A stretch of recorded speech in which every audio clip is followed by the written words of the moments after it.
ನಾನಿವತ್ತು ಬೆಳಗ್ಗೆ ಎದ್ದು ಓವರ್‌ನೈಟ್ ಸೋಕ್ಡ್ ಮೆಂತೆಕಾಳು ನೀರು ಕುಡಿದೆ. ಅದಾದಮೇಲೆ ನಾನು ಎಕ್ಸರ್ಸೈಸ್ ರೂಟೀನ ಸ್ಟಾರ್ಟ್ ಮಾಡಿದೆ. ಯಾವುದೇ ಹೆವಿ ಎಕ್ಸರ್ಸೈಸ್ ಮಾಡಲಿಲ್ಲ ಬಿಕಾಸ್ ನಂಗೆ ಇವತ್ತು ಪೀರಿಯಡ್ಸ್ ಬಂದಿತ್ತು. ಬಾಡಿ ಸ್ಟ್ರೈನ್ ಆಗಬಾರ್ದು ಅಂತ ಲೈಟಾಗಿ ಎಕ್ಸರ್ಸೈಸ್ ಮಾಡಿದೆ. ಸ್ವಲ್ಪ ನನ್ನ ಬ್ಯಾಕ್‌ಗ್ರೌಂಡ್‌ನ ಇಗ್ನೋರ್ ಮಾಡಿರಿ, ಭಾಳ ಮೆಸ್ಸಿ ಅದ.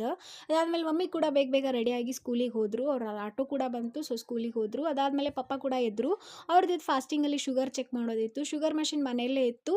ಹಾಗಾಗಿ ಬೇಗ ಬೇಗ ಚೆಕ್ ಮಾಡಿಕೊಂಡ್ರು. ಅವ್ರದ್ದು 148 ಏನೋ ಬಂತು, ವಿಚ್ ಇಸ್ ವೆರಿ ನಾರ್ಮಲ್. ನಾನು ಕೂಡ ಇವಾಗ ಶುಗರ್ ಚೆಕ್ ಮಾಡಿಕೊಂಡೆ. ನನ್ನ 99 ಬಂತು. ನನ್ನ ಏಜಿಗೆ 99 ಈಸ್ ವೆರಿ ನಾರ್ಮಲ್ ಅಂತ ಹೇಳಿದರು.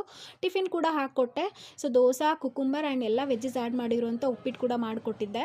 ಸೊ ಅದಾದಮೇಲೆ ನಾನು ಇವತ್ತು ನಿಮಗೆ ಫೆನಿಗ್ರಿಕ್ ವಾಟರ್ನ ಯಾಕೆ ಕುಡಿಬೇಕು ಅಂತಂತ ಹೇಳ್ತೀನಿ. ಇವತ್ತಿನ ಹೆಲ್ದಿ ಟಿಪ್ಪಪ್ಪ ಅಂತಂದರೆ ರೆಡ್ಯೂಸಸ್ ಮೆನಿಸ್ಟ್ರಿಯಲ್ ಪೇನ್, ಹಾರ್ಮೋನ್ಸ್ ಇಂಬ್ಯಾಲೆನ್ಸ್ ಇದ್ದರೆ ಬ್ಯಾಲೆನ್ಸ್ ಆಗುತ್ತೆ, ಅಸಿಡಿಟಿ, ಬ್ಲೋಟಿಂಗ್, ಕಾನ್ಸ್ಟಿಪೇಷನ್ ರೆಡ್ಯೂಸ್ ಮಾಡಿ ಡೈಜೆಷನ್ನ ಕ್ಲಿಯರ್ ಮಾಡುತ್ತೆ, ಡಯಾಬಿಟಿಕ್ ಪೇಷಂಟಲ್ಲಿ ಶುಗರ್ ಅಬ್ಸಾರ್ಪ್ಷನ್ ಸ್ಲೋ ಮಾಡುತ್ತೆ ಆ್ಯಂಡ್ ವೆಯ್ಟ್ ಲಾಸಿಗೆ ಕೂಡ ಹೆಲ್ಪ್ ಮಾಡುತ್ತೆ ರೀ. ಸೊ ನಾನು ಇವತ್ತೇನು ಊಟ ಮಾಡಿದೆ ಅಂತಂದರೆ ರೊಟ್ಟಿ, ಪಲ್ಯ, ಅದಾದಮೇಲೆ ಅನ್ನ ಸಾರು, ಅದ್ರ ಜೊತೆ ಕಾಂಬಿನೇಷನ್ ಆಗಿ ಹಪ್ಪಳ, ಒಂದು ಗ್ಲಾಸ್ ಮಜ್ಜಿಗೆ ಕುಡಿದೆ. ಅದಾದಮೇಲೆ ಏನು ಮಲ್ಕೊಳ್ಳೋದು ಅಂತೇಳಿ ಇದೆಲ್ಲ ಬಾಕ್ಸಸ್ನ ಅರೇಂಜ್ ಮಾಡಿದೆ. ಸೊ ಈ ಬಾಕ್ಸಸ್ ನಿಮ್ಗೆ ಏನಾದರೂ ಬೇಕು ಅಂದರೆ ಲಿಂಕ್ನ ಡಿಸ್ಕ್ರಿಪ್ಷನಲ್ಲಿ ಹಾಕಿರ್ತೀನಿ. ಇದು ಟೋಟಲ್ 4 ಟೈಪ್ಸ್ ಆಫ್ ಬಾಕ್ಸಸ್ ಬರ್ತಾವೆ, 4 ಪೀಸಸ್, ಟೋಟಲ್ 16 ಬಾಕ್ಸಸ್ ಇರ್ತಾವೆ. ಮಲ್ಕೊಳ್ಳೋದೇನಪ್ಪ ಅಂತೇಳಿ ಸ್ವಲ್ಪ ನೆಲ ಒರೆಸ್ಕೊಂಡು ಒಂದು ಮೂವಿ ಕೂಡ ನೋಡಿದೆ. ಸಂಜೆ ಮುಂದೆ ಸ್ವಲ್ಪ ವಾಕಿಂಗ್ ಮಾಡಿದೆ. ಸೊ ನಾವು ವಾಕಿಂಗ್ ಮಾಡೋದು ನೋಡಿ ಟ್ಯೂಷನ್ ಹುಡುಗರು ಕೂಡ ಅಕ್ಕ ನಾವು ಬರ್ತೀವಿ ಅಂತೇಳಿ ನನ್ನ ಜೊತೆ ವಾಕಿಂಗ್ ಮಾಡಿದರು. ಸೊ ಬಾಯ್.